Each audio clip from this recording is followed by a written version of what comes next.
welcome back to the channel.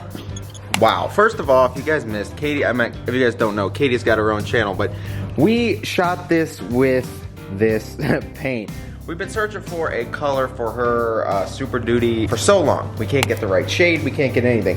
So we opted for this just to test it out, and honestly turned out so much better than we thought. Don't mind the dented fender. This was my Hellcat fender that my buddy ran into, but I've been using it as a test panel, so that's why it's all dented, so don't worry about that. Here is a possible color we ended up with. If you guys think we should paint her truck this color, let us know in the comments below. But honestly, I put the badge on here last night, just laid it on here, it looks so darn good. Oh my goodness. No, I'm just gonna move the Tahoe and then we can hold it up.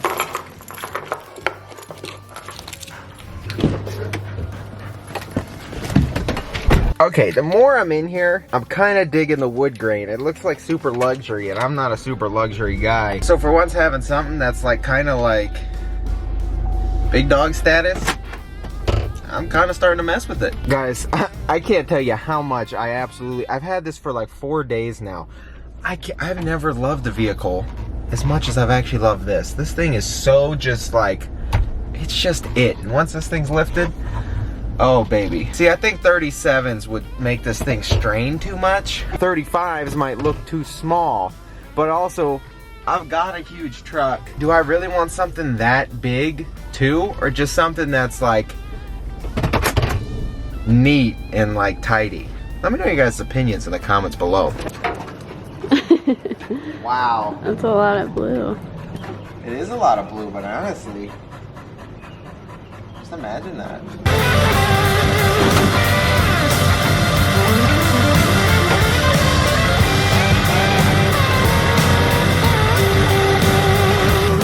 So we got to get a new like keeper on this side. It just broke off, so that's why I took the tailgate off of our Power Stroke here, so I can stand on it and work on our turbo. We have replaced our purple Chevy. That was probably the best workbench we've ever had. We now have to substitute that with our 6.0 Power Stroke, because obviously the Tahoe with the liftgate up, not going to be much help.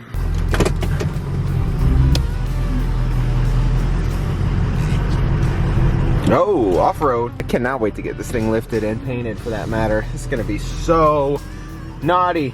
And the wheels Katie picked out, oh, you guys are going to just... Oh, yeah. Back it up, baby. Back it up. And we're there. Back it up till it sounds expensive. Foot off the brake. Okay. Now this one's a little bit different because I don't have a tailgate to step on, but still have access to this beauty under the hood. Wow, this motor's gonna look a whole lot different. Oh my goodness. So we do have the Wehrli custom fab, new upper coolant pipe. We do have the S475. A lot of this stuff is being moved in here. Man, this thing's just gonna be naughty when we're done. I got everything laid out here. Obviously our new down pipe. We got their new coolant pipe. Got our S475 coolant tank, little air filter part that comes off the turbo, and then that piece there connects the turbos together. We've also got the fleece AC line reroute kit. In here we have all of our clamps and tubing and heat wrap.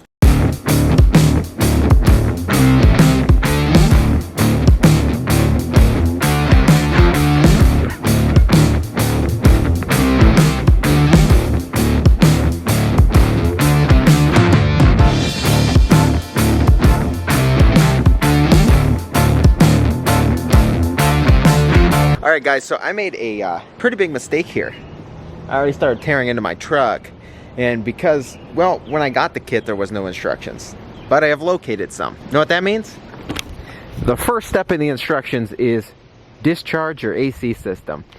Legally, I can't disconnect that fitting and let all that Freon into the atmosphere. What I gotta do is put my cold air intake back on. I'll leave the 6.7 shield off, and I'll put my liner back in and actually call the shop around the corner, and they're gonna go drain it for me. It takes about half an hour, and in the instructions the rest of it is like actually really, really easy. The install is, it's actually quite simple. I just need the AC drained. So with it drained, I can disconnect those lines, reroute everything. Same thing with those coolant lines.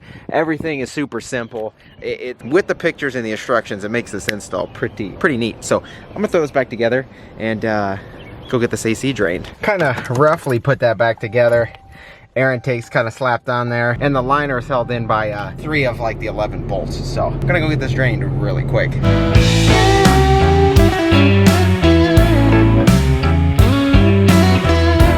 Oh baby. So literally just went up, it was some local shop.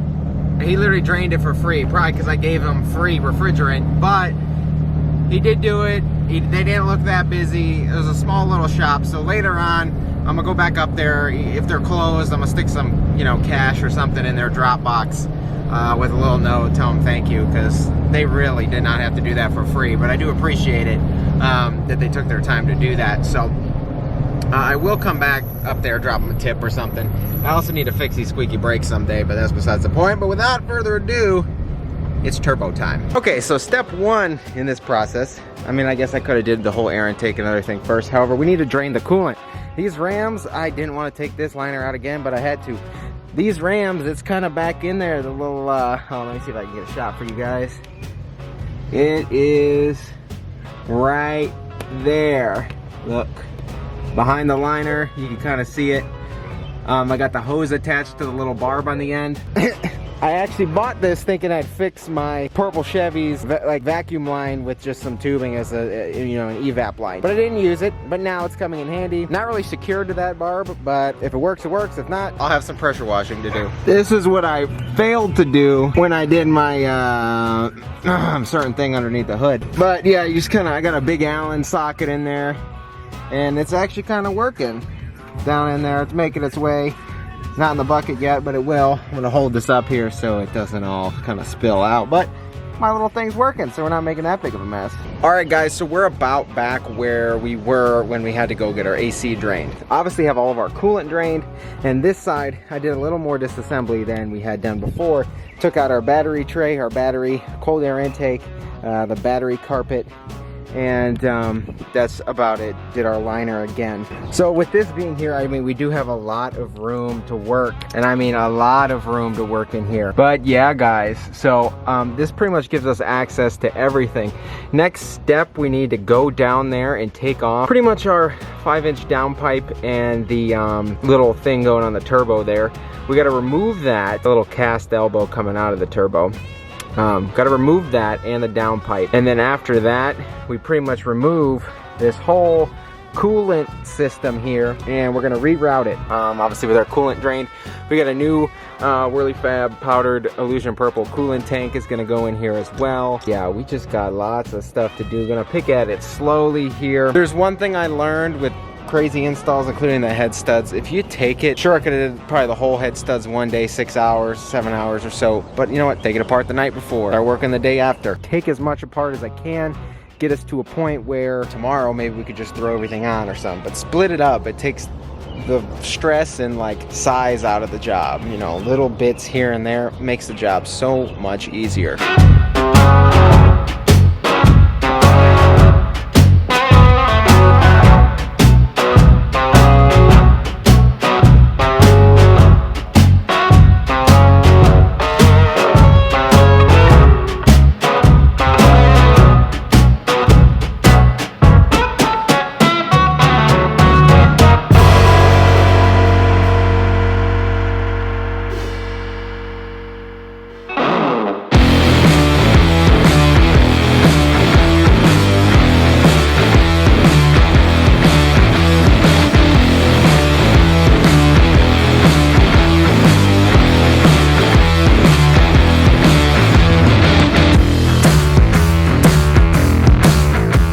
So everything's pretty much gone smoothly so far, and I say so far until this moment. But obviously downpipes off, intakes off, AC lines are off, as you can see. AC lines are off, and all of our coolant standpipe is off. and all out of the way. Based on the instructions, the next thing was pretty much put the new turbo drain line in, and that's where the smoothness of this install stops. So pretty much we need to get that freeze plug out of the block.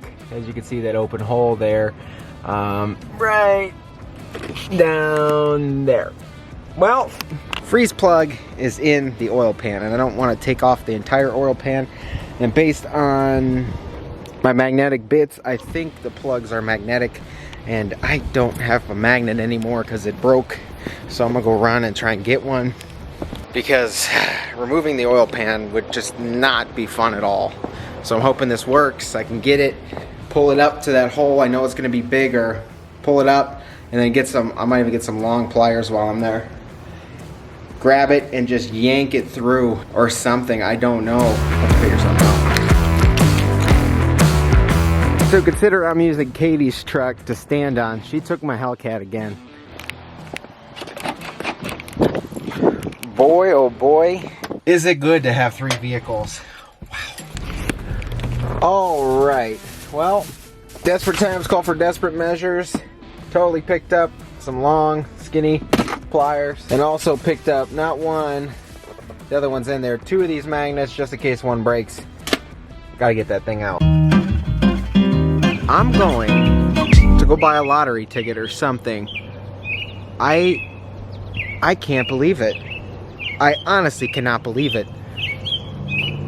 It came out, the magnet held strong, and it was like 3-second job. I would have grabbed the camera if I was struggling, but literally, magnet, grabbed the pliers, and just yanked. She came right out. Nothing ever, ever, ever, ever goes that easy. I am just blown away.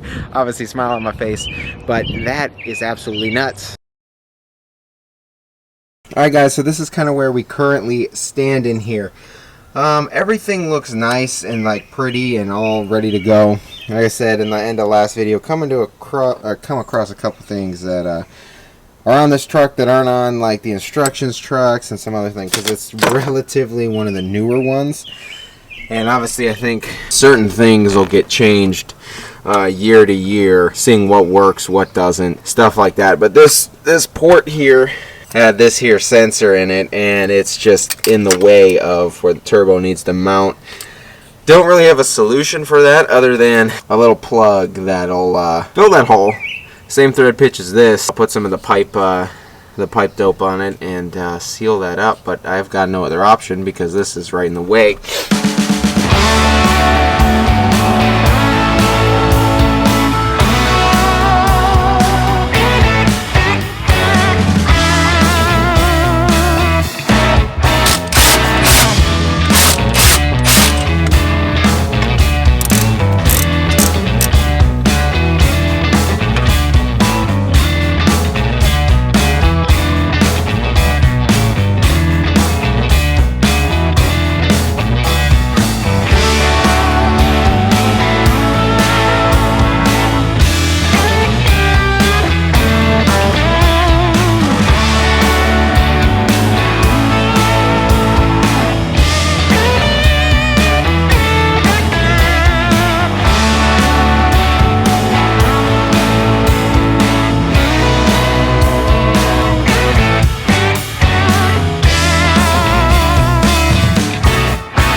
Oh baby, is that beautiful. Look at that, guys. Two turbos.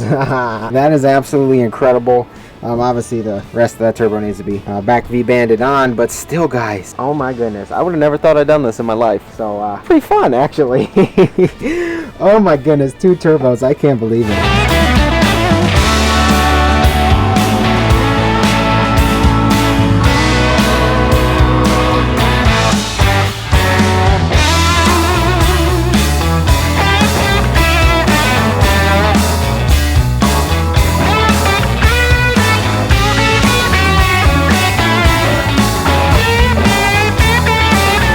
It is. Here's our S475 installed. I'm gonna go out on a limb and say this was not designed on a 17 or 18 Cummins. Even in the photo, like I said, there's some stuff on this truck that is not in the photo, and just that little bit of difference honestly makes this thing probably from a decent fit to extremely tight. Getting the compressor housing on was honestly a chore. The tube coming from my stock turbo to the S475, like I said, is probably designed off of a different year truck, and it gets super tight in there, especially with the 3.5-inch boost tubes from Banks. They're pretty much touching each other in there, so I mean, it's a good thing it's cold air going in, but still it's pretty tight fit. Other than that, I'm ready to fill this up with coolant and do our coolant tube here, and then we can fire her up.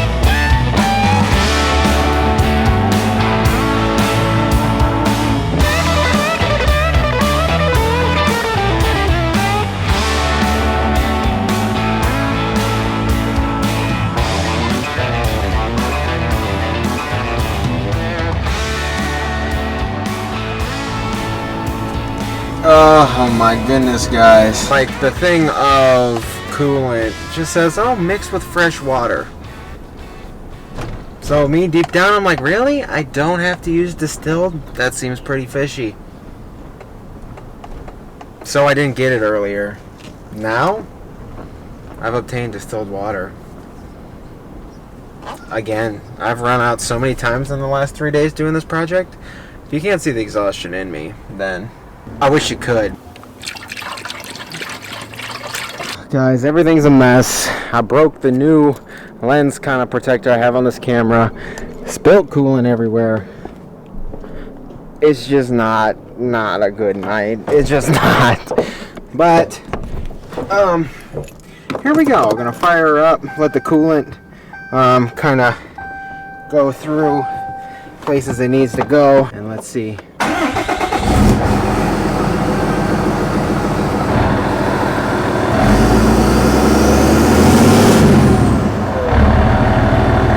Oh God, not good. Oh my goodness, not good. Not good, we're just pissing oil. Oh my goodness. Just one of those nights, guys. Just one of those nights.